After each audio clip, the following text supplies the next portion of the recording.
GA Spark ist das neue Produkt bei uns im Test. Hier das Modell 2023. Dieser 3-Strut Freeride Kite wird mit einer 4-Punkt-Waage in der Fronttube abgestützt und diese hat keine Poulies. Auch bei der Anknüpfung der Steuerleine hat sich nichts geändert. Diese sind direkt vorgenommen und es gibt zwei verschiedene Möglichkeiten, um Bardruck und Turning Speed an den persönlichen Geschmack anpassen zu können. Be- und entlüftet wird mit einem standardmäßigen Ein- und Auslassventil und insgesamt sind die Schläuche des One-Pump-Systems sehr lang, aber gerade gehalten. Die Fronttube und die Querstruts bestehen aus einem standardmäßigen Dacron-Material. Die Fronttube ist mit einer Kedernaht verschlossen und von der Innenseite gedoppelt und vernäht. An beiden Tip-Innenseiten gibt es jeweils Gurtband-Handles für den Fall der Selbstrettung. Und zusätzlich gibt es an einem Tippende nochmal ein Ablassventil, wenn man den Kite der gesamten Länge nach aufrollen möchte. Leinenabweiser gibt es nur am Ende der Fronttube. Die mittleren Querstruts kommen alle ohne Leinenabweiser aus. Die Struts sind jeweils mit einer Single-Naht am Flugtuch befestigt und von der Innenseite gedoppelt und verklebt.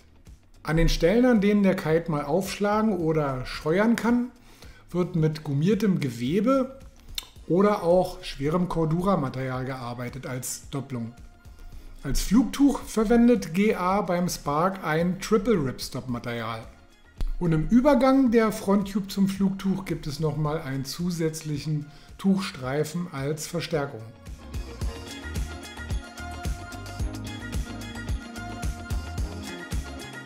Die Leistungsstärke beim Angleiten hat der Spark 2023 definitiv vom Vorgänger übernommen. Wir haben hier in allen Bedingungen, ob am Twin-Tip oder unter dem Foil, eine sofortige Anströmung der Kappe mit einem gleichmäßigen, wirklich kontinuierlichen Vortrieb.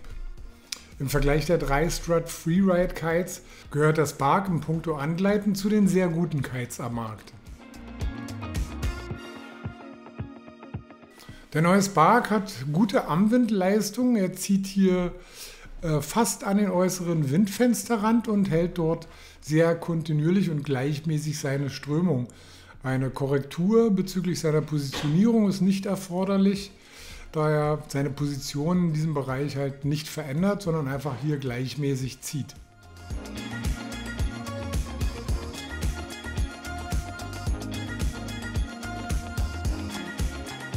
Hält man den Spark präzise auf dem Druckpunkt, so hat er ein direktes Bar-Feeling. Nur wenn man ein wenig drunter oder drüber geht, also die Bar etwas überzieht oder etwas zu weit gedepowert hält, geht ein wenig des Feedbacks beim Lenken verloren. Das wirkt aber hier in dem Fall eher etwas komfortabel, als dass man es als indirekt bezeichnen könnte. Insgesamt liegen die Barkräfte im mittleren Bereich, die Steuerkräfte fallen hier sogar ein klein wenig leichter aus. Gleichmäßig und hoch fällt insgesamt der Grundzug aus. Man hat hier auch keine unerwarteten größeren Kraftspitzen, alles läuft hier doch recht gleichmäßig und homogen ab. Dabei besitzt er aber auch gleichzeitig eine doch etwas höhere Fluggeschwindigkeit, die man auch wiederum effizient halt zur Leistungssteigerung für sich nutzen kann. Das zusammen mit auch einer höheren Drehgeschwindigkeit, dabei muss man sagen, dass die Flugradien hier immer wirklich ganz gleichmäßig und rund ausfallen. Er hat keinerlei Ansatz zum Tellern. Ergibt auch für den aktiven Fahrer, also der mehr seinen Kite lenkt, ein wirklich harmonisches und modernes Bild. Die Profilstabilität ist für einen 3-Strutter wirklich sehr gut und auch das Powervermögen ist stets ausreichend. Hier muss man schauen, dass man nicht den ganzen Bereich der Depower für sich nutzt, sondern nur in einem kleineren Bereich bleibt, immer schön nah am Druckpunkt, damit die Lenkbarkeit wirklich immer optimal erhalten bleibt.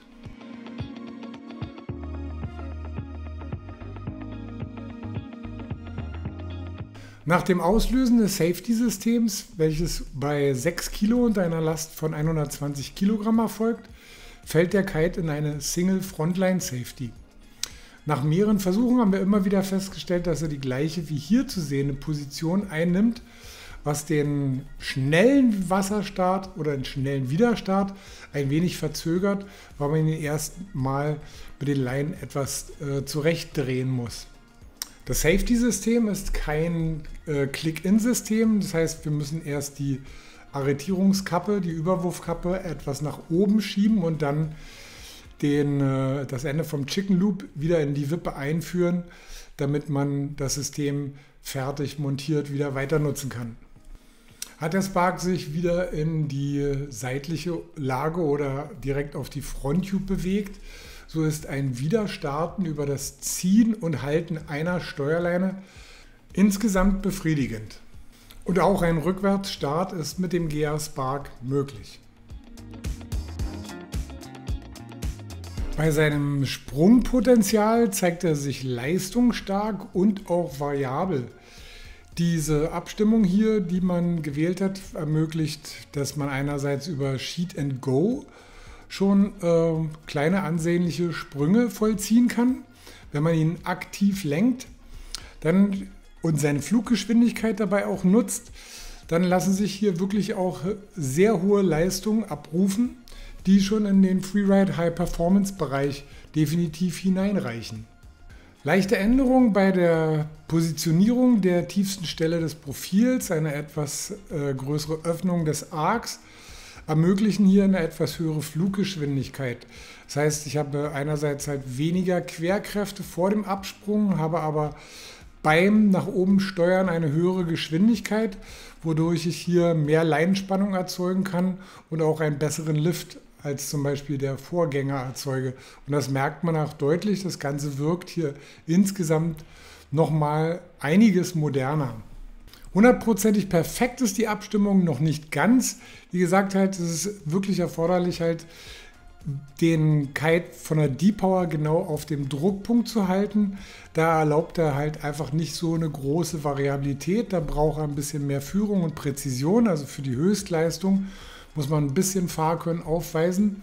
Aber auch der noch nicht so versierte Fahrer wird bei den Sprungeigenschaften hier definitiv schon schnell und früh begeistert sein, weil er einfach über seinen gleichmäßig hohen Grundzug durchweg eine gute Leistung hat.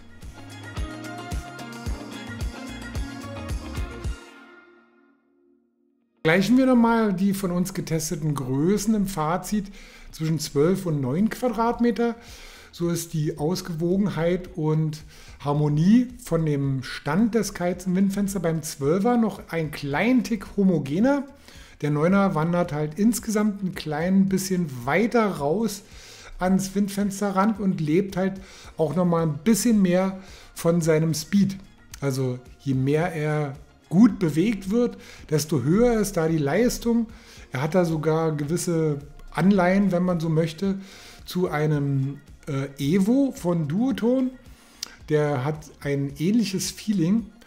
Aber wenn man den 12er nimmt, dann sind wir hier in einem schönen, gleichmäßigen Bereich der Freeride-Leistung.